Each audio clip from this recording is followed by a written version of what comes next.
If you don't put any structure around your requirements, you will be unable to find the missing ones, and they will be virtually impossible for the business to review or your developers to use.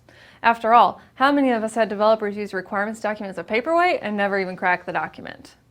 So we use models and requirements to organize the information with multiple views into it.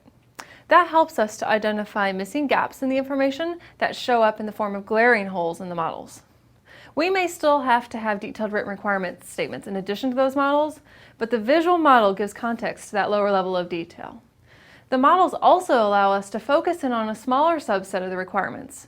That might be helpful in analysis, reviewing requirements, building code for a small section of the system, or writing test cases. One thing to remember is that our elicitation sessions may be driving us to models, not all the detailed requirements.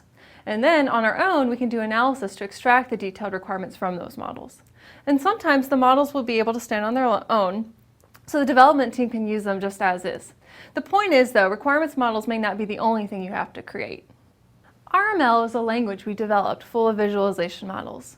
RML gives you a set of tools that you can use on your projects.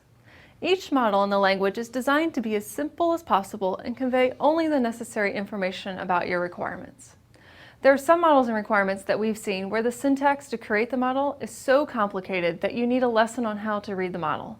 We really try to avoid that and only use the fewest number of shapes and boxes necessary to convey what your information you're trying to show. Further, there is a lot of research around requirements modeling language being worked on right now. Again, many of those have great concepts that we can reuse, but in their purest form, we find them challenging for our business users to understand quickly. I'd much rather my business users spend their time understanding the requirements we modeled rather than the language we used to model them in. The goal is to have the model be self-explanatory, such that anyone can create them on your team and anyone can read them without any training at all.